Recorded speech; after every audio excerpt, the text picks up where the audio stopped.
Thanks for staying with us. I'm Bill O'Reilly in the Miller Times. Segment tonight, plenty to talk about this evening. Let's get right to the sage of Southern California. Joins us now from Los Angeles. So, for the third year in a row, President's vacationing on Martha's Vineyard. And you say?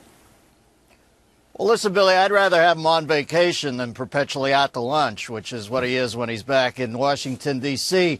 All I can tell you is this. I heard you and Dobbs much earlier in the show.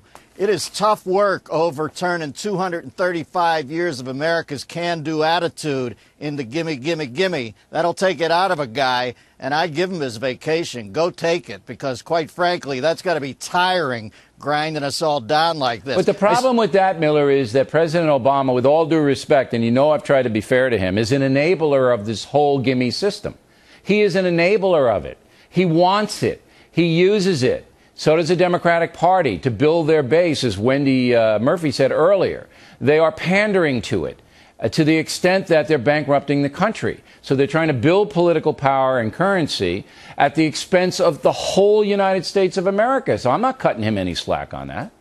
I believe you're being fair to him right there. That's just an accurate appraisal of what the situation is. This whole thing's getting shaky. We're taking motivation out of this country, and that's going to come back to get us. And this guy is, like you said, it's a codependent thing. He is an enabler. Although I see today, did you see that footage of Gaddafi pulling up onto the Edgartown beach on a jet ski in an orange Dayglow thong and a wife-beater T-shirt with a Massengale logo on it? He held a press conference and said, listen, Obama is, I'm only the second most shaky world leader on this island right now. So well, I didn't see the Vineyard exposition, but I hear that he's in Laredo.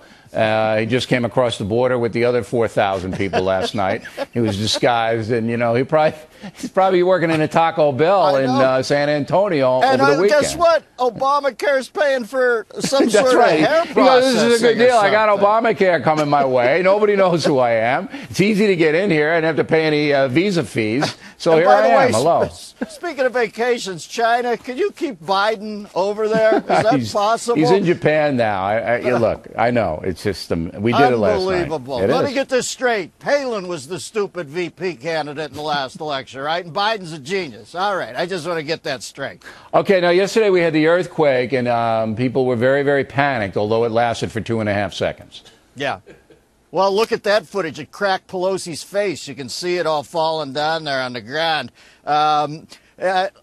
Listen, I think this points out to you, when I saw people leaving their workplace and they just kept going, it reminded me when we were in high school and we'd have a fire alarm and all the hoods would just keep going over to the mall to have an organic smoke break, you know, on the school's dime. That's what it reminded me of. I don't think we're as tough as the Japanese. You see them come together with their stoicism and their public-mindedness. I think if we have a tsunami event after one of these earthquakes in America, there will be reports of cannibalism within 3 hours. Right. And knowing how touchy. You make a good point, because the Japanese wouldn't even evacuate when Godzilla was in the neighborhood. They still wouldn't leave.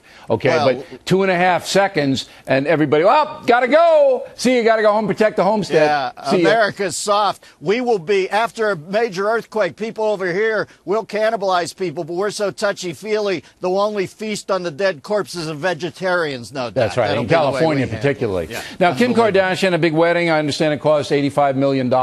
Yeah. Paid for by the federal government. No, that's a joke. And it was in your neighborhood, right? That was close to your house, was it not? Once again, I was at my weekly slip and slide demonstration with Barney Frank. But I will say this. I saw a Caltech seismologist say that the weekend that Kim was up here, the San Andreas Fault was only the second biggest fault line in the Santa Barbara area. So evidently, she superseded that back there. Now, did anyone that you know in the Santa Barbara area talk about this wedding? Were they excited about the wedding? I was back in New York with you, brother. I was a pig and slop. I was nowhere near this thing. I know, but is there buzz now that you're back? That Kim, she looked beautiful, or, gee, what a great celebration. Did anybody care? No, I don't think so. Give Kardashians this. They got nothing, and they're making $80 million a year off it. And they got nothing. Absolutely. This right here is the poster child for any American. If she can make it.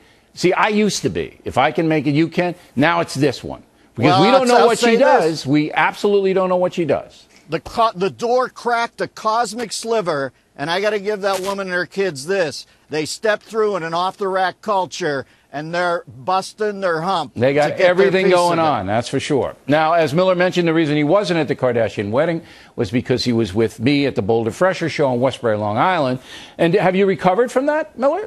That was pretty interesting, right? Why didn't you warn me? Why did you not warn me that you were going to have the stage revolve? The thing was slowly spinning around. I kept seeing this red-haired chick thinking, wow, she is bumping all over this arena. What the hell happened here? It's just it's a theater in the round, see? I had no idea. Yeah. And when they had to put the sawhorses up for you, like the Beatles at the Plaza, the women fainting, it was unbelievable. It was Factor Mania back there, Billy. Now, I have to say, Miller during this show told the best Frank Sinatra story I have ever heard. Yeah, that Frank Sinatra story, somehow you got to market that because that was hysterical. And everybody, you know what really surprised me? Everybody who met you, Miller, said you were a nice guy. Everybody loved you. Well, listen, I met your sis. I met that cool padre from, where's he at, El Salvador? That was a sainted cat. Nice people, Billy. I had a good time, baby. We'll see you at the Mohegan Sun. All right, Miller, thank you very much as always.